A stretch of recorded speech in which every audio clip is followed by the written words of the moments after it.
Buenas tardes, profesora. En esta oportunidad, junto a mi grupo, que lo compone Bárbara, Matías, Daniel y el que habla Nicolás, le vamos a hablar de una enfermedad que arrastra más del 60 y 80% de casos de demencia en la actualidad, la cual es Alzheimer.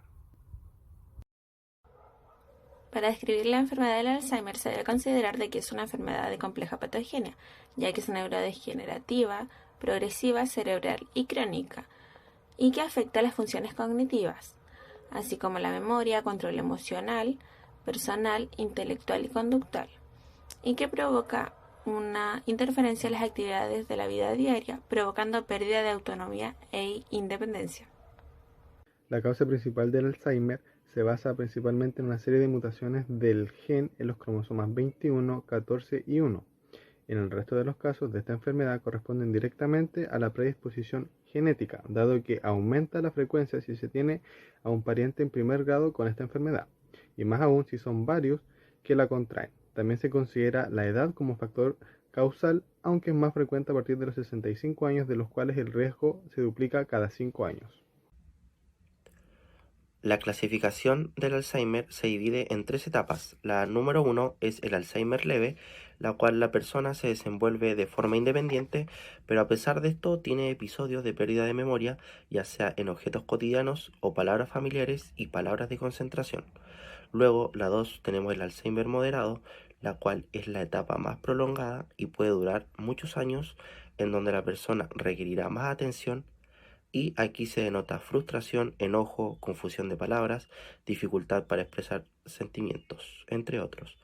Y luego tenemos la tercera etapa, que es el Alzheimer grave, en donde la persona pierde la capacidad de respuesta al entorno, conllevando a una comunicación más difícil, llegando al punto de ocasionar cambios de personalidad. En los criterios diagnósticos basados del DSM-5 nos indica en el criterio A que existen múltiples déficits cognitivos manifestados como pérdida de memoria o alteraciones cognitivas, ya sea afasia, apraxia, agnosia o alteraciones de la ejecución.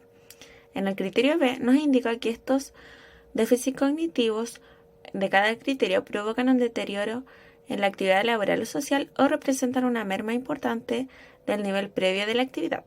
En el criterio C nos indica que el curso es de inicio gradual y un deterioro cognitivo continuo. En el criterio D nos indica que los déficits cognitivos de los criterios A1 y A2 no se deben a otros factores como enfermedades del sistema nervioso central, enfermedades sistemáticas que puedan provocar demencia o enfermedades inducidas por abuso de sustancias. Y en el criterio E nos indica que los déficits no aparecen exclusivamente en el transcurso del delirio. Bueno, algunos de los rasgos clínicos de esta enfermedad de Alzheimer se centran en tres grandes ámbitos.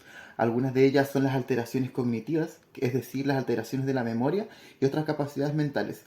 Las alteraciones funcionales, que son las alteraciones de las capacidades necesarias de la vida diaria, que representan, por ejemplo, una pérdida progresiva de la independencia, así como las alteraciones psicológicas y del comportamiento, que se ven reflejadas en los síntomas como la ansiedad, la depresión, alucinaciones, entre otras. Algunos ejemplos de esto pueden ser cambios en la personalidad, deterioro en las capacidades del movimiento, problemas al caminar, dificultades para comunicarse, así como también en los niveles de energía, bajo nivel de energía, pérdidas de memoria y como cambios de ánimo, entre otras. Bueno, estas manifestaciones se presentan también, como se ha dicho, de forma variable, dependiendo de la fase evolutiva de la enfermedad en la que se encuentre el enfermo. Y de múltiples factores más como el nivel educativo, el sexo, la profesión, intereses personales o las personalidades previas a la enfermedad. Bueno, algunos de los rasgos clínicos de esta enfermedad de Alzheimer se centran en tres grandes ámbitos. Algunas de ellas son las alteraciones cognitivas, es decir, las alteraciones de la memoria y otras capacidades mentales. Las alteraciones funcionales, que son las alteraciones de las capacidades necesarias de la vida diaria, que representan, por ejemplo, una pérdida progresiva de la independencia, así como las alteraciones psicológicas y del comportamiento, que se ven reflejadas en los síntomas como la ansiedad, la depresión, alucinaciones, entre otras. Algunos ejemplos de esto pueden ser cambios en la personalidad, deterioro en las capacidades del movimiento, problemas al caminar, dificultades para comunicarse, así como también en los niveles de energía, bajo nivel de energía, pérdidas de memoria y como cambios de ánimo, entre otras. Bueno, estas manifestaciones se presentan también, como se ha dicho, de forma variable, dependiendo de la fase evolutiva de la enfermedad en la que se encuentre el enfermo. Y de múltiples factores más como el nivel educativo, el sexo, la profesión, intereses personales o las personalidades previas a la enfermedad. Aquí se muestra la bibliografía citada en Norma APA, séptima edición, y damos por finalizada la presentación respecto al Alzheimer. Gracias por su atención.